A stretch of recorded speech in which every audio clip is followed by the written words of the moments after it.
भारतामध्ये लोकशाही असा आहे असं आपण मानतो, परंतु या लोकशाहीमध्ये आंदोलनसुद्धा करता येत नाही अशी अवस्था साधारणपणे. मग कुठलेही आंदोलन असू दे, आता दिल्लीतलं आंदोलन असू दे किंवा शक्तीपीठच्या संदर्भातने शेतकऱ्यांनी केलेलं आंदोलन असू दे, महागाईच्या विरोधात केलेलं आंदोलन असू दे किंवा सरकारच्या विरुद्ध जो बोलेल त्याला बोलताच कामा नये अशा पद्धतीची दक्षता घेतली जाते. मला वाटते लोकशाहीला घातक आहे. बोलण्याचा अधिकार घटनेनं सगळ्यांना दिलेला आहे, आंदोलन करण्याचा अधिकार दिलेला आहे. सरकारची ही दडपशाही जास्त दिवस चालणार नाही. ज्या पद्धतीने त्या कोकण जनता पार्टीला तरुणांचा प्रतिसाद मिळाला त्यानंतर आता हे आंदोलन करू दिलं जात नाही, काय नेमके परिणाम? नाही, देशातल्या युवक आणि युवतींचा आक्रोश आहे. तो आक्रोश त्यांनी सोशल मीडियाच्या माध्यमातून मांडण्याचा प्रयत्न केला.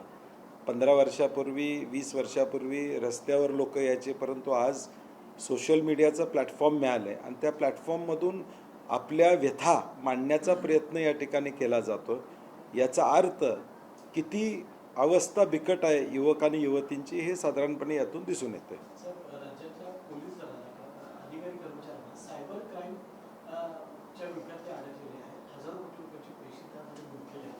आता गृहखाते मुख्यमंत्र्यांचं आहे, काय करतील नेमकं खातं आणि पोलीस स्वतःचं संरक्षण करू शकतात? नाही, मला वाटते पोलिसांनी जनतेला संरक्षण द्यावं अशी अपेक्षा आहे. त्याच पोलिसांनी क्रिप्टो किंवा या ऑनलाईन सगळ्या इन्व्हेस्टमेंटमध्ये त्यांचे पैसे त्यांनी घातले असतील तर ती दुर्दैवी आहे. त्यांनी ते करायला नको पाहिजे होतं. मुळात त्यांच्यावर गृह खात्याचा वचक आहे का त्याबद्दल शंका निर्माण होते. आणि तिसरा विषय, या पोलिसांनी ज्यांनी पैसे गुंतवलेत आणि फसले गेले आहेत त्यांनी कृपा करून तक्रार दाखल करावी. किमान या राज्यामध्ये कळेल की फसवणारी माणसं जनतेला फसवतातच, परंतु पोलिसांनासुद्धा घाबरत नाहीत आणि त्याचा पर्दाफाश केला पाहिजे. त्या दृष्टीने माझी पोलीस बंधूंना विनंती आहे की आपण पुढे येऊन त्या तक्रारी नोंद कराव्यात. भले आपल्यावर काही डिपार्टमेंटचे गोष्टी त्या ठिकाणी येतील, परंतु शेवटी तुमच्यावर अन्याय झाला असेल तर तुम्ही त्याच्याविरुद्ध आवाज उठवला पाहिजे अशी माझी भूमिका आहे.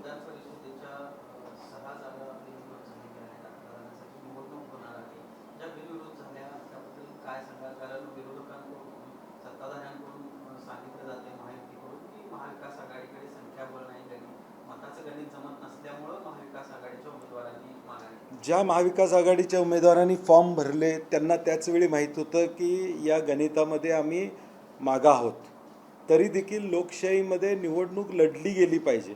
आपण महाराष्ट्रामध्ये बघितलं, महानगरपालिका, नगरपालिका, नगरपंचायत, जिल्हा परिषदमध्ये फक्त विद्यमान सत्ताधारी पक्षांचे सदस्य बिनविरोध निवडून आले.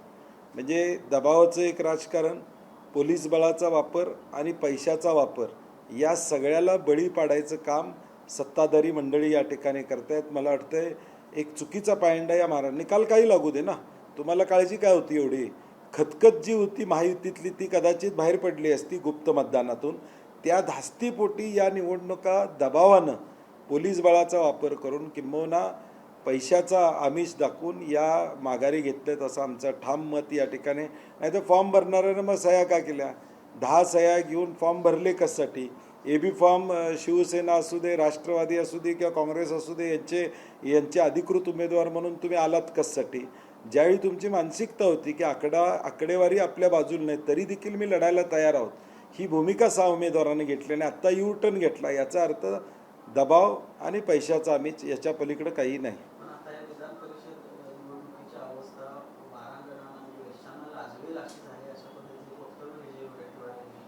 नाही, वस्तुस्थिती आहे ना, म्हणजे आज निवडणुका होऊच द्यायच्या नाहीत, बिनविरोधच निवडणूक करायची. तुमची खतखत, तुम्हाला एवढा बहुमताचा कॉन्फिडन्स होता तर निवडणुका होऊ द्यायला पाहिजे होत्या.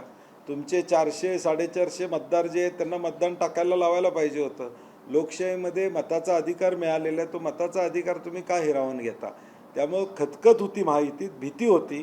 त्याच्यामुळं या विधान परिषदमधून एक चुकीचा मेसेज राज्यामध्ये गेलेला आहे, जो स्थानिक स्वराज्य संस्थेमध्ये देखील गेला होता. राज्याच्या मंत्र्यांसह मुख्यमंत्र्यांचं शासकीय अधिकारी किंवा वरिष्ठ मंत्र्यांचे अधिकारी ऐकत नाही अशी स्वतः मुख्यमंत्रीच तक्रार करतात, त्यांची कानउघडणी करतात. काय चाललंय राज्यामध्ये? मुख्यमंत्र्यांचं धोरण आहे, शासनाचं गव्हर्नन्स फेल्युअर आहे. 14,000 पुरुषांना जर लाडक्या बहिणी योजनेमध्ये महिला म्हणून अनुदान मिळत असेल आणि सरकार ते अनुदान देत असेल तर किती गव्हर्नन्स फेल्युअर आहे हे सांगण्याची गरज या ठिकाणी नाही. दुसरा मुद्दा, मुख्यमंत्र्यांचा कुठली बैठक असते त्यावेळी ती इन कॅमेरा बैठक असते. इन कॅमेरा बैठक असते, प्रसारमाध्यमं त्यामध्ये नसतात. हाच एक व्हिडिओ लीक करून काय दाखवत आहे तुम्ही की मी खडसावतोय, मी कॉन्ट्रॅक्टरांना पाठीशी घालत नाही, मी कॉन्ट्रॅक्टरांना ज्या भाषेत बोलावं लागतं त्या भाषेत मी बोलण्याचा प्रयत्न या ठिकाणी करतो. हा दिखावा आहे. तुम्ही कॉन्ट्रॅक्ट देताना कॉन्ट्रॅक्टर कोण होता त्याची माहिती घेतली नाही का? किंवा 2 वर्ष 3 वर्ष प्रलंबित काम आहे त्याचा आढावा तुम्ही या ठिकाणी घेतला नाही का? मुख्यमंत्री स्वतः म्हणतात की मी जाता येता बघतोय काम चालू नाही आहे किंवा कामामध्ये त्या ठिकाणी दिसत नाही. याचा अर्थ तुमचं गव्हर्नन्स फेल्युअर आहे. आता ते फेल्युअर कॉन्ट्रॅक्टरच्या माती कसं मारायचं यासाठी हा व्हिडिओ लीक केलेला आहे. नाही तर माझी मुख्यमंत्री महोदयांना विनंती आहे की सगळ्या बैठकीचं प्रसारमाध्यमांसमोर घ्याव्यात. ही एकच बैठक तुम्ही लीक कशी करता? म्हणजे तुम्हाला दाखवायचं आहे की मी काहीतरी करतो हे दाखवण्यासाठी हा व्हिडिओ लीक केलेला आहे. माझं म्हणणं आहे, जर आढावा बैठका तुम्ही राज्याच्या घेत असतील, खाजगी राहू देत, पॉलिटिकल तुमच्या बैठका राहू देत, राज्याच्या प्रश्नासंदर्भात ज्यावेळी अधिकाऱ्यांच्यावर आढावा बैठक घेत होतात तर माझं जाहीर आव्हान आहे सरकारला की सगळ्या बैठकीमध्ये प्रसारमाध्यमांना उपस्थित ठेवावं. मग तुमचं खरं कळेल की तुमची भूमिका नेमकी राज्याच्या हिताची आहे का फक्त दाखवण्यापुरते हे लक्षात येईल. भाजपच्या मित्रपक्षाच्या विरोधात उघडपणे बोलायला लागेल अशी स्थिती आहे. अब्दुल सत्तार यांनी परवा संजय शिरसाट यांनी तर भाजप आम्हाला संपवायला निघाला अशा पद्धतीची वक्तव्य केलेलं आहे. कसं बघता एकूणच या विशेषतः शिंदे गट फार यामध्ये नाही, शिंदे गट असू दे किंवा अजितदादा गट असू दे, हा संपला पाहिजे ही भाजपची भूमिका प्रामुख्यानं त्या ठिकाणी. म्हणूनच 2 मंत्र्यांच्या ताब्यातले 2 जिल्हा परिषद सदस्य साताऱ्यामध्ये पोलीस काढून घेऊन जातात. ह्याच्यापेक्षा अजून अपमान काय असतो? म्हणजे त्या मंत्र्यांनी मंत्रिपदावर राहायला नको पाहिजे होतं स्वाभिमानानं, त्या ठिकाणी ताबडतोब राजीनामा द्यायला पाहिजे होता. तुम्ही जर तुमच्या जिल्हा परिषद सदस्याचं संरक्षण करू शकत नसलं तर कार्यकर्त्याला आणि पक्षाला काय ताकद देणार? भाजपचा अजेंडा 2029 आहे, स्वबळावर ही निवडणूक विधानसभेची लढवावी अशी त्यांचा प्लॅन त्या ठिकाणी ऑलरेडी आहे. त्यामुळं ते हे दोन्ही पक्ष संपवायचा, ज्या पद्धतीनं शिवसेनेला बरोबर घेऊन त्यांनी संपवलं त्या पद्धतीनं हा त्या ठिकाणी प्रयत्न आहे. आणि त्याचं आता त्यांनाही कळायला लागले की बाबा आता आपण चुकलेलो आहोत, परंतु वेळ निघून गेली आहे.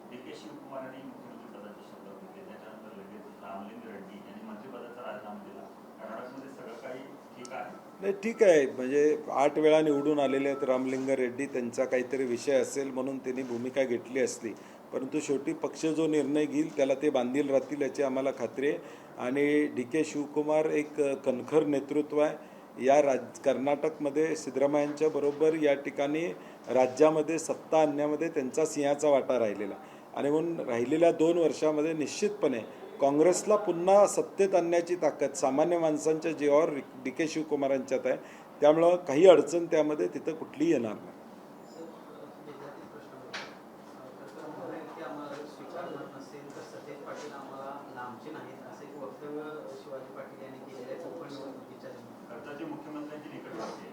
नाही, मी गेल्या 3 महिने सांगत आलो आहे, शिवाजी पाटलांनी जी भूमिका मांडलेली आहे त्यांना बोलवून घ्या, त्यांच्याशी चर्चा करा. महायुतीतले ते एक घटक आहेत, त्यांच्याशी संवाद साधा आणि त्यांच्या मनात जे गोकुळबद्दल समज गैरसमज आहेत ते काढावेत.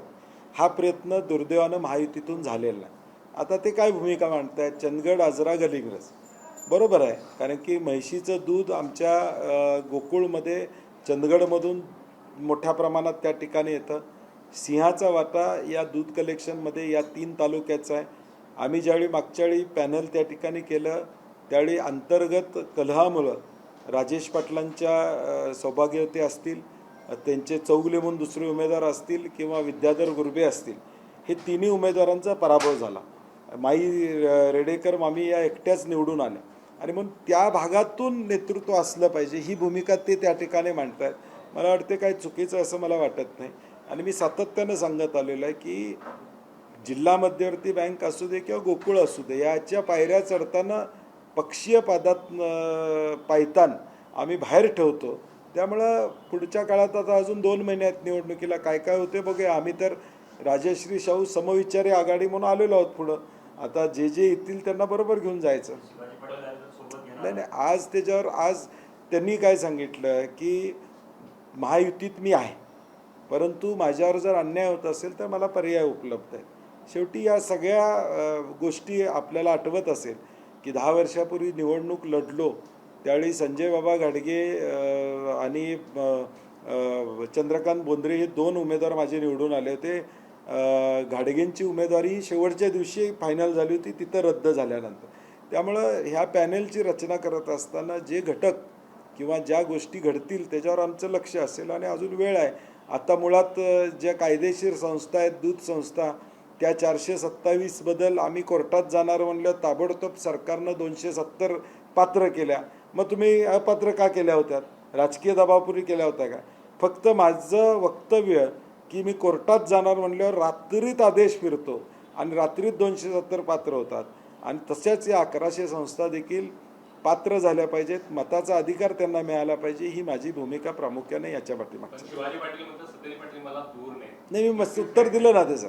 कारण की नाही, माझी त्यांची कुठलीही चर्चा या संदर्भातली नाही आहे, माझा त्यांच्याशी कुठलाही संवाद या संदर्भातला नाही आहे. परंतु त्यांनी त्या तालुक्याचा आमदार म्हणून भावना व्यक्त केली. त्यांनी मध्ये सांगितलं राजेश पाटील आणि मी एकत्र आलं, म्हणजे एकत्र आलं पाहिजे.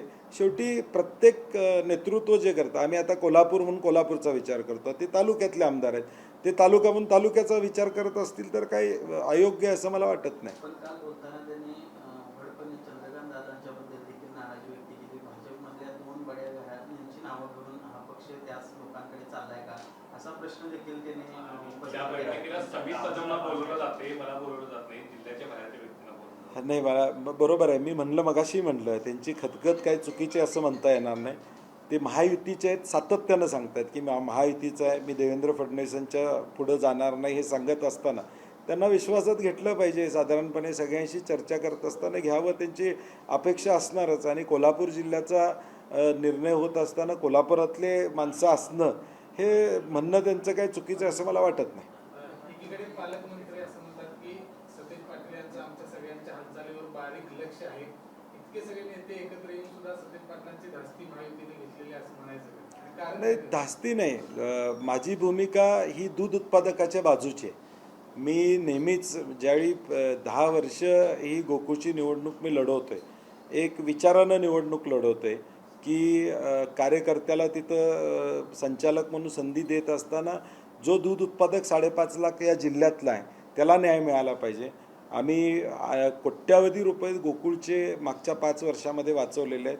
12 ते 14 रुपयाचा दर जास्त दिलेला आहे आणि म्हणून दूध उत्पादकांची धास्ती त्यांना आहे, माझ्या धास्तीपेक्षा दूध उत्पादकांची धास्ती आहे. शिवाजीराव पाटील आणि प्रकाश बेलवडे नेहमी म्हणतात की गोकुळ नंतर आम्ही जिल्हा बँकेत लक्ष घालणार, तर हेच लक्ष वारणेत सुद्धा घालणं गरजेचं आहे. नाही, मी वैयक्तिक कोणावर बोलणार नाही, कारण की शेवटी जिल्हा बँक ही जिल्ह्याची बँक आहे. वारणा वैयक्तिक त्यांचा त्या ठिकाणी संघ आहे, त्यामुळे त्याच्यावर मी बोलणं वैयक्तिक ठरणार नाही.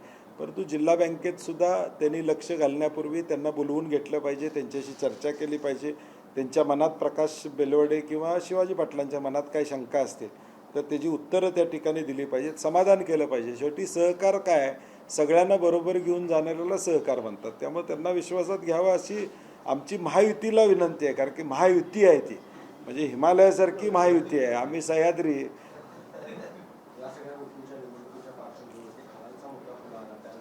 त्याच्यावर बोलले मी परवा, त्याच्यावर मागच्या वेळी पण बोलले की गोकुळचा ब्रँड टेकला पाहिजे, भूमिका आहे. नाही नाही नाही, माझं म्हणणं आहे की आपण राजकारण आपल्याकडे ठेवूया, परंतु गोकुळ टिकला पाहिजे. हा 5.5 लाख शेतकऱ्यांचा जीवन मरणाचा प्रश्न आहे, तो टिकला पाहिजे अशी आमची भूमिका आहे. गोकुळच्या निवडणुकीच्या निमित्ताने पूर्ण तयारी झाली का लढण्यासाठी, अशा प्रकारचा निकाल आहे. कारण दुसरीकडे आपण पाहतो की म्हटलं जातं की 25च्या 25 आमचे सगळं असं महानगरपालिकेला पण म्हणलं गेलं होतं की काँग्रेसचे 5-7 माणसं येतील, तब्बल 34 माणसं कोल्हापुरातल्या स्वाभिमानी जनतेनं निवडून दिलेले आहेत. आणि हा निर्णय दूध उत्पादक घेणार आहेत की बाबा कुणाचे 25 निवडून आणायचे, कुणाचे किती निवडून आणायचे. आता हळूहळू लक्षात येईल लोकांच्या देखील की बाबा जे वक्तव्य करतायत त्यांनाही अंदाज येईल की उद्याच्या भविष्यकाळात काय घडणार आहे जिल्ह्यामध्ये. नाही नाही, तशी काही चर्चा नाही माझी. राज्य सरकारने काल एक निर्णय घेतला की जे मराठ्यांना ते ओबीसी विद्यार्थ्यांना देण्याचं तांत्रिक जी आर काढण्यात नाही, मला वाटतं आता कायदेशीर बाबीत तो टिकला पाहिजे या दृष्टीनं सरकारनं प्रयत्न केला अभिप्रेत आहे. नाहीतर आंदोलन पुकारलं की सरकार जागं होतं. तो पण मराठ्यांची आठवण सरकारला या ठिकाणी येत नाही. आंदोलन पुकारलं गेलं, अधिवेशन आलं गेलं की मराठा समाजाची आठवण येते, धनगर समाजाची आठवण येते, ओबीसी समाजाची आठवण सरकारला येते आणि आंदोलन किंवा अधिवेशन संपलं की ते विसरतात. त्यामुळे जे निर्णय घेतील ते कोर्टात टिकले पाहिजेत आणि मराठा समाजाला न्याय मिळाला पाहिजे अशी आमची भूमिका आहे. आज शिवराज्याभिषेक सोहळा संपन्न होते. राज्यातले जे किल्ले आहेत ते युनेस्कोच्या यादीत गेलेले पाहायला मिळतात. तर दुसरं बाजूला शिवप्रेमी अपेक्षा व्यक्त करतायत की गडावरची दारूबंदी आहे त्याची अंमलबजावणी व्हायला पाहिजे, कारण पन्हाळगडासारख्या गडावर सुद्धा दारू विक्री होताना. युनेस्कोचं झालं त्याच्याबद्दल आम्ही स्वागतच केलं होतं. परंतु युनेस्कोनं काही अटी शर्ती घातलेल्या आहेत आणि त्याचा रिव्ह्यू ते पुढच्या 5 वर्षात पुन्हा करणार आहेत. त्यावेळी त्यांनी घातलेल्या अटी शर्ती आहेत, त्या अटी शर्तीचं पालन केले का हे देखील बघणं गरजेचं आहे. त्याच्यासाठी सरकारनं युनेस्कोमध्ये आलो म्हणून पाठ स्वतःची ठोपटून घेतली, परंतु ते टिकण्यासाठी काय करणार आहेत हे दिसत नाही. कारण की गड किल्ल्यासाठी आम्ही आकडेवारी आत्तापर्यंत ऐकली, 1000 कोटी, 5000 कोटी, 10,000 कोटी अशा अनेक घोषणा आम्ही ऐकल्या. परंतु प्रत्यक्ष छत्रपती शिवाजी महाराजांच्या गड किल्ल्यावर तशा पद्धतीची रचना किंवा तो खर्च झालेला बघितला तर अजून दिसत नाही. आता रायगड प्राधिकरणाचे अध्यक्ष संभाजीराजे आहेत, त्यांनीच खतखतमध्ये व्यक्त केली होती की रायगडवर सुद्धा काही गोष्टी या ठिकाणी घडताना दिसत नाहीत. मग किती वर्ष फक्त तुम्ही निवडणुकांपुरतं हे महायुतीचे लोक छत्रपती शिवाजी महाराजांचा वापर करतात, बाकी त्यांच्या मूळ उद्देश या गडकिल्ल्यांसाठी नाही आहे. शक्तिपीठ रद्द करा आणि सगळे पैसे वळवा गडकिल्ल्यांसाठी. सगळे गडकिल्ले पुढच्या 5 वर्षात प्रत्येक किल्ल्याला 500-500, 1000-1000 कोटी रुपये द्या आणि 50,000 कोटी रुपये गडकिल्ल्यांसाठी द्या आणि राहिलेले 50,000 कोटी रुपये ह्या सगळी जी देवस्थान आहेत त्यांना 2-2, 3-3 हजार कोटी रुपये द्या. म्हणजे मग कळेल की भावनांची खरी काय. तारखेला शक्तीपीठच्या तयारी झालेली आहे का? कारण वेगवेगळ्या ठिकाणी सभा घेतल्या, प्रतिसाद लोकांचा कोल्हापूरमध्ये लोकांचा प्रचंड असा विरोध या शक्तिपीठ महामार्गाला, कारण की गरज नसलेला हा महामार्ग आहे. त्यामुळे आमची भूमिका त्या संदर्भातली स्पष्ट आहे की रत्नागिरी नागपूर हायवे असताना शक्तिपीठ महामार्गाची गरज नाही. हेच पैसे तुम्ही गडकिल्ल्यांसाठी द्या, हेच पैसे देवस्थानला या ठिकाणी द्या, हेच पैसे गावातले रस्ते करण्यासाठी द्या. कोल्हापूरमध्ये शक्तिपीठ करण्यापेक्षा कोल्हापूर शहरातल्या रस्त्यांसाठी 1,000 कोटी रुपये द्या. आमचे निदान रस्ते तरी व्यवस्थित कोल्हापूर शहरातले त्या ठिकाणी होतील. आणि म्हणून मला वाटतं प्रायोरिटी या सरकारची कॉन्ट्रॅक्टर धार्जिन प्रायोरिटी आहे, त्याला विरोध करण्याची भूमिका आमची राहील.